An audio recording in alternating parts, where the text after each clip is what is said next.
the farmer's child who solved what no one could. Every discovery has a birthplace. Some arrive under laboratory lights, some emerge in library stacks between quiet pages, and some are born in barns that smell of hay, oil, and rain. This one began with a boy named Elias Rowe, 16 years old, boots cracked by the sun and the season, a farmer's child who heard numbers in the wind. Before the sun climbed the ridge, Elias was awake. He counted rows as if they were musical bars. Fence posts, footsteps, shadows, everything had rhythm. To him, the field didn't merely grow, it calculated. His father measured life in acres and weathered hands.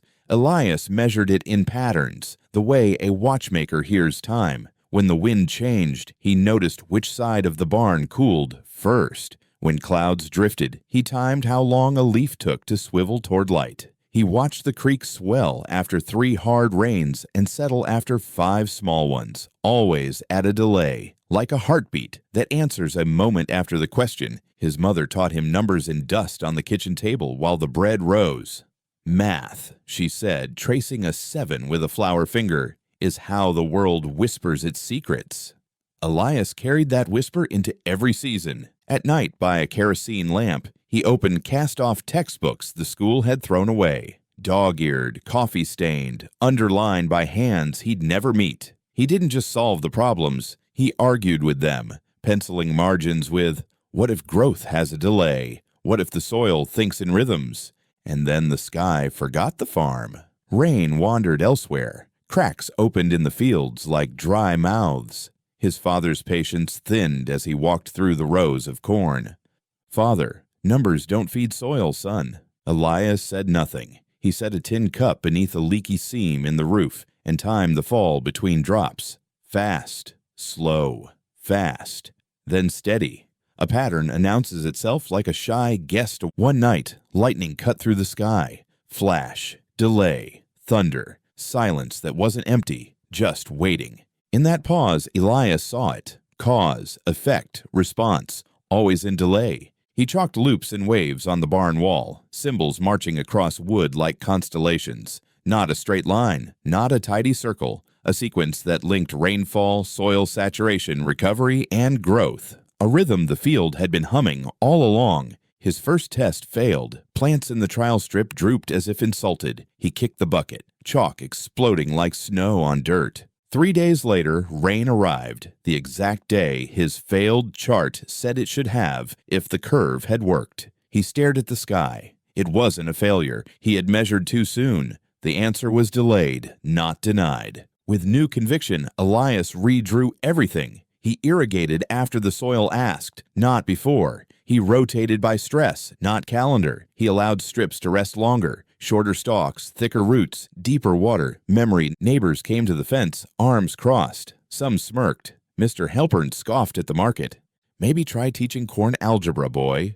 "I'm not teaching it, sir. I'm listening." By harvest, Elias's green was undeniable. Under the same punishing sun, his fields stood like a calm answer. Halpern's dried to the color of paper. He returned hat in hand and asked Elias to draw lines on his planting map. The barn became a classroom, buckets labeled with times, not places, sticks marking depths, not rows. Elias demonstrated using sieves and tubes that recovery follows stress with a delay, much like a shadow local paper, farm teen plans survival strategy. It sounded like small-town poetry until the university arrived. Dr. Lyra Montaigne stepped from a dusty jeep with a notebook and a cautious hope. The barn wall stunned her, fractals of chalk climbing to rafters, arcs threaded like stitched light. "Who taught you this?" she asked. "The field did," Elias said, without theater. She copied equations until her fingers went white. Back at the university, she ran the numbers, then reran them.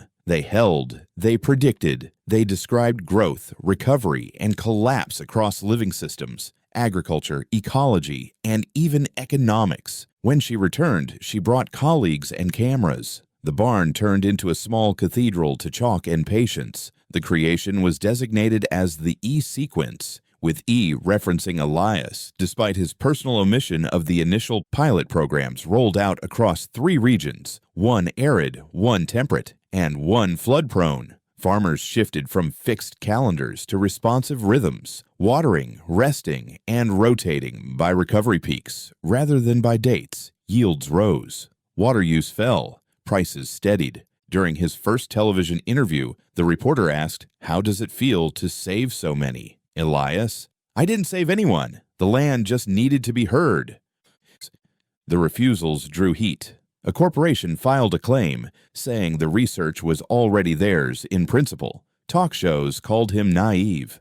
A blog labeled him a fraud with dusty hands.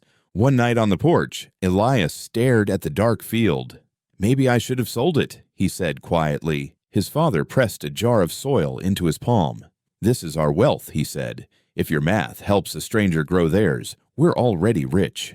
At sunrise, Elias released the E-sequence freely under an open license. He added one line at the bottom: "If you profit, plant knowledge in return." Within months, scholarships sprouted, quiet funds for rural kids who loved numbers and had nowhere to take them.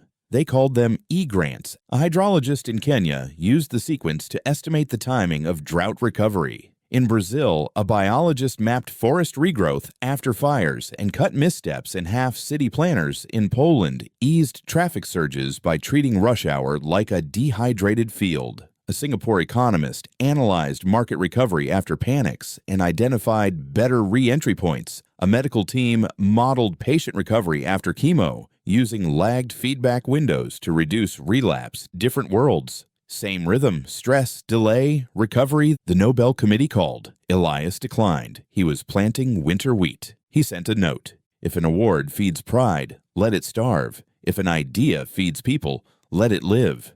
Years passed. The barn weathered, but the chalk remained, sealed behind glass, not to worship, but to remember that brilliance is not a city property. On Saturdays, kids from neighboring towns gathered on hay bales. Elias tied ribbons to posts to show wind, dropped marbles through tubes to show delay, and poured water through soil columns to show recovery. Elias. Listen first. Math is patience that learn to speak. A girl with grease on her hands who fixed her uncle's truck asked, "How'd you know it would work?" Elias, smiling.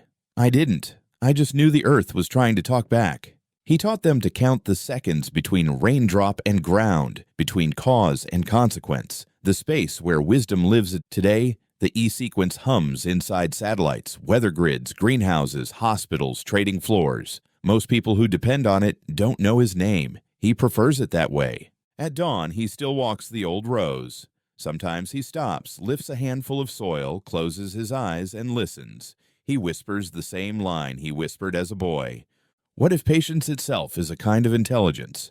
Narrator, genius doesn't bloom from privilege. It grows where someone refuses to stop asking what if. Elias Rowe asked once, and the world answered in rain and roots and ripples we still don't fully see. So the next time you pass a quiet field at first light, remember the boy who turned patience into an equation and silence into science. Remember that between problem and answer lies a rhythm any of us can learn to hear.